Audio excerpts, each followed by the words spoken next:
Shalom Bapak Ibu Saudara yang dikasihi oleh Tuhan, apa kabar semuanya? Saya berharap kita semua ada di dalam penyertaan dan perlindungan Tuhan yang penuh kasih. Bapak Ibu Saudara, pernahkah kita merasa kok seakan-akan Tuhan diam melihat ketidakadilan di sekeliling kita? Ada orang-orang yang curang, berbuat licik, berbuat jahat di dalam kehidupannya, di dalam usaha atau pekerjaannya. Bahkan di Alkitab ada istilah orang-orang yang suka menumpahkan darah orang tak bersalah. Orang yang merugikan orang-orang yang tak bersalah, tetapi seakan-akan Tuhan diam.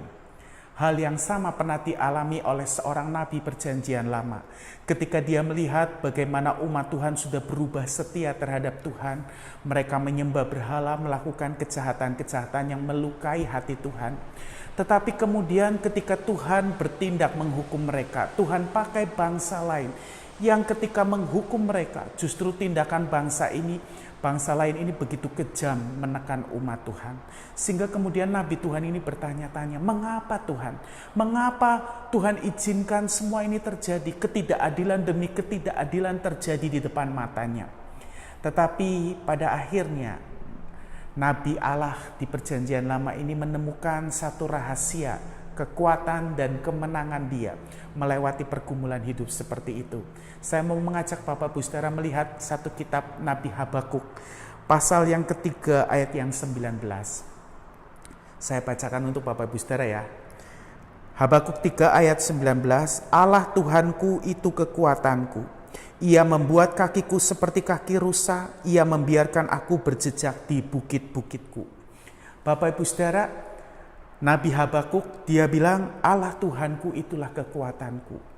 Dan ketika dia menjadikan Allah Tuhan sebagai kekuatannya dia, dikatakan iya Tuhan itu akan membuat kakiku seperti kaki rusa. Kaki rusa adalah kaki yang punya kekuatan daya tahan yang luar biasa untuk berlari kencang, menghindari lawan, menghindari musuh yang ingin menerkam dia. Dan dia sanggup berlari mencapai Bukit Batu. Ketika dia sampai di Bukit Batu itu menjadi tempat perlindungan dia, kubu pertahanan dia. Dan ketika sampai di Bukit Batu, dia bisa berjejak dengan kokoh di Bukit Batu tersebut.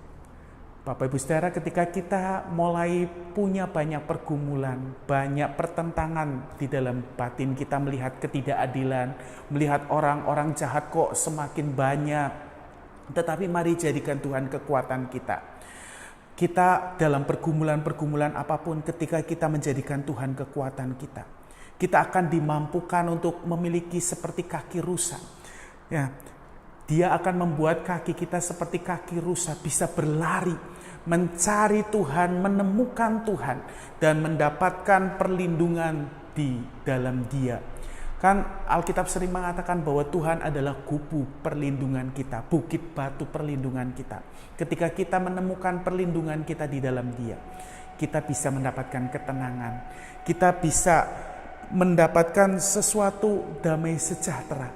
Karena masalah-masalah tidak akan pernah berhenti, tetapi kita menemukan tempat perlindungan kita, menemukan kekuatan kita di dalam Tuhan, kita akan dimampukan melewati setiap masalah pergumulan hidup itu dan keluar sebagai pemenang.